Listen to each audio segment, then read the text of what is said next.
Regardez, regardez, oui, on se lèche les babines, il est l'heure. Comme tous les jours, on est avec vous en direct sur la page Facebook de Viastel. Comme tous les jours, on va se promener, on va regarder les gens qui mangent, mais aussi les gens qui défendent nos produits. Allez, on va leur faire un petit coucou. Excusez-nous, on est en direct. Regardez.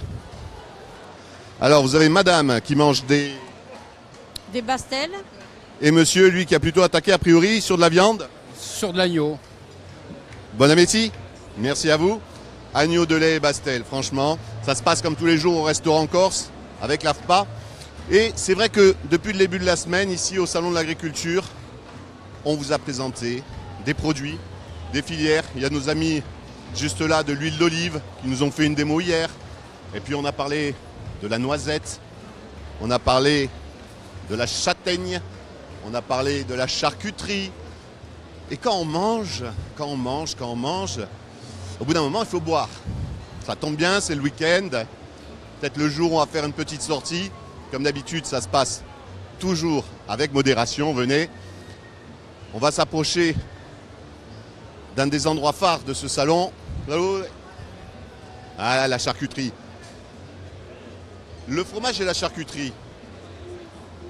Avec un petit peu de vin. Alors, le problème du stand du vin corse, c'est qu'il est très demandé. Excusez-nous. Aïe, on ne te laisse pas passer. Hein. On y arrive. C'est rose, c'est là.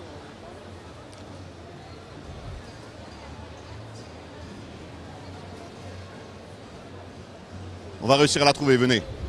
Ah ben voilà, regardez. Excusez-moi, on est en direct, j'ai pas le choix, je suis obligé de vous pousser. Hein. On l'a retrouvée. La filière viticole corse, en l'occurrence représentée par Caroline. Bonjour. Bonjour Yann. Ça se passe bien là, a priori. Oui, tout va bien. A priori, les consommateurs sont contents. C'est un petit peu ma faute. J'avais dit à Caroline, on vient à midi, mais il y a tellement de monde qu'il est midi et demi. On peut s'installer juste derrière ces gens. Et puis, ça vous embête pas si on vous regarde manger en même temps? C'est bon, c'est officiel. Vous êtes là, vous n'êtes pas... Des vignerons aussi. Présente-moi, parle-moi en quelques mots de la filière viticole corse. Elle a eu, on connaît tous le passé du vin en Corse, ça n'a pas toujours été facile, mais depuis maintenant un bon nombre d'années, on s'est repris en main, raconte-nous ça. Eh ben, l'interprofession des vins corses, donc, qui est le collectif de la filière, l'organisme de gouvernance, existe quand même depuis très longtemps. Et c'est vrai que depuis 20 ans, on va dire, on a quand même fait beaucoup de choses pour la promotion des vins corses. On s'exporte, on fait beaucoup de salons à l'international. Et je pense que depuis maintenant 10 ans, on a vraiment fait un bond et on est vraiment reconnu, à la fois en Corse, bien sûr, au national et à l'international, à la fois par la qualité des vins. On vous a vu, vous êtes parti à New York, vous êtes parti un peu à travers le monde. Aujourd'hui, le vin corse, c'est 9 AOP. C'est 9 AOP, c'est à environ 370 000 hectolitres, 5600 hectares, voilà, 110 caves particulières, 4 caves coopératives. Et un collectif qui bouge et qui est dynamique, et c'est ce qui fait notre force, je pense, aujourd'hui. C'est tout, Caroline. C'est vrai que la force, c'est le dynamisme, c'est aussi le renouveau, c'est aussi la reprise d'exploitation. Parce qu'au bout d'un moment, quand on est vigneron ou viticulteur, quand on commence à avoir 65-70 ans, on pense aussi à la retraite. Et du coup, il faut penser à la succession. Un exemple, par exemple. Marie-Françoise Dévy, qui est du domaine Dévy, qui a repris l'exploitation de son papa. Je te laisse 2 minutes, je parle avec Marie-Françoise. Marie-Françoise, on parlait justement de ce dynamisme, de cette volonté de continuer à être dans le mouvement. C'est ton cas, toi tu as repris l'exploitation de la famille. L'exploitation familiale en 2012, voilà. Je suis la 6e génération, en appellation patrimoine et muscat du Cap Corse. Il y a les deux, hein? Les deux. Patrimoine, c'est une appellation très dynamique, on est beaucoup de jeunes et c'est le cas dans toutes les appellations de Corse. Et on essaye d'avoir un essor au niveau qualitatif, niveau communication. Vigneronne, hein? Oui, vigneronne. Si j'ai viticultrice, je vais me faire en créer. Il y a les deux et c'est la complémentarité des deux qui fait qu'on a de si beaux vins en Corse. Voilà. Et puis, elle a une toute petite production, franchement, c'est quoi? C'est bon. 200 000 bouteilles. 200 000 bouteilles par an. Et c'est vrai que quand on parle de dynamisme de la filière, ça a été ces reprises des viticulteurs, des vignerons. Ça a été aussi des métiers qui se sont développés grâce à la montée en puissance du vin. Oui, les sommeliers, les œnologues, qui nous aident beaucoup, qui nous accompagnent et qui nous conseillent et qui sont toujours présents dans tous les événements. Voilà. Il y a Romain, allez Romain, c'est ton tour. Par contre, il faut que tu nous fasses une petite démo, ça va Romain? Allez. Bonjour, ça va? Tu es sommelier, Hôtelier et restaurateur. Du côté de Coutoli, je crois. C'est ça, le soleil monte à Coutoli Corticiat. Et comment tu me montres ton métier? Allez, on peut s'installer, on squatte, hein. On peut s'installer un peu avec vous, il va nous faire une démonstration.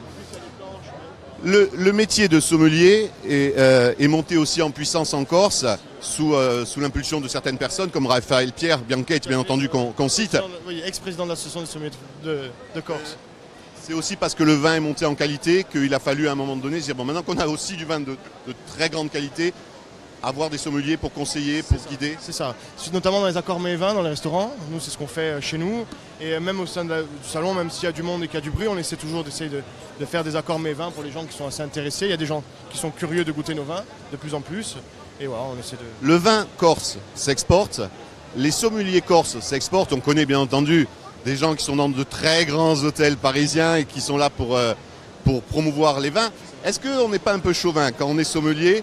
Est-ce qu'on arrive à défendre aussi bien un Bordeaux qu'un patrimoine ou un... Priorité à nos vins à nous, hein, surtout dans nos restaurants et surtout dans des salons comme celui-là, où voilà, on prône et on essaie de vendre un maximum de vins corses, de faire la publicité pour nos vins, on les fait voyager, on leur fait découvrir nos cépages qui sont endémiques et qui sont vraiment à part. Et voilà. Là on est sur un rosé de patrimoine, ah, ça tombe bien, hein, on goûte le tien. Avec quoi on le mélange ce rosé? Là, le rosé plutôt sur... le rosé en ce moment, c'est les gens qui veulent boire un vin frais, assez facile. Voilà, après, on va essayer d'accorder plutôt les blancs sur le fromage. On a des planches de prisoute et de fromage, les rouges sur le jambon. Ça c'est le vin plaisir, le vin apéro. Le vin frais, pour, comme il fait chaud, qu'il y a du monde, voilà, c'est agréable. Je suis pas un buveur de vin. Comment on fait? On sent... Déjà on essaie de prendre par le pied, c'est mieux. Voilà, après on aère le vin bien sûr. Après bon, on essaie de définir les arômes qu'on peut avoir au nez déjà.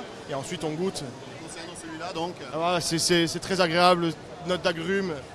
On est sur quelque chose de très facile à boire, mais en même temps un petit peu gastronomique aussi, qu'on peut accompagner sur un repas. Je pense qu'on peut mettre ça sur des coquillages, ça peut être agréable. On peut prendre du rosé sur des coquillages? Pourquoi pas? Moi j'étais blanc, coquillage, fromage, blanc, coquillage, fromage, rouge. Non, on peut sortir des sentiers battus. Il faut. Moi je pense qu'il faut goûter un petit peu tout avec d'autres produits, ça reste agréable. Je suis obligé, c'est juste professionnel. Hein. Et en plus ma réponse. Avec modération. Vous avez vu, il l'a dit. Avec modération toujours. Merci. Désolé, on a coupé un peu votre moment de convivialité parce que c'est aussi ça le vin. Dans la filière et hors de la filière, c'est... Le partage, ouais, l'amitié, c'est important. Merci, je vous laisse tranquille. Je reviendrai après le direct parce que comme on est en direct, si on me voit boire, je vais essayer de me faire une toute petite place. Excusez-nous, mais c'est pas grave, c'est juste pour pouvoir sortir. Quand je vous dis que c'est un moment d'échange et de convivialité, la preuve. En ce qui nous concerne, on va vous laisser faire la pause repas. On va se retrouver demain. Ça sera la dernière. On va se retrouver avec des gens qui ne sont pas obligatoirement dans une filière. Parce que oui, il y a ici d'autres produits sur les stands corse qui ne font pas partie d'une filière, qui ne sont pas ni dans la noisette, ni dans la OP, ni dans la châtaigne, ni dans l'olive. Il y a des produits cosmétiques.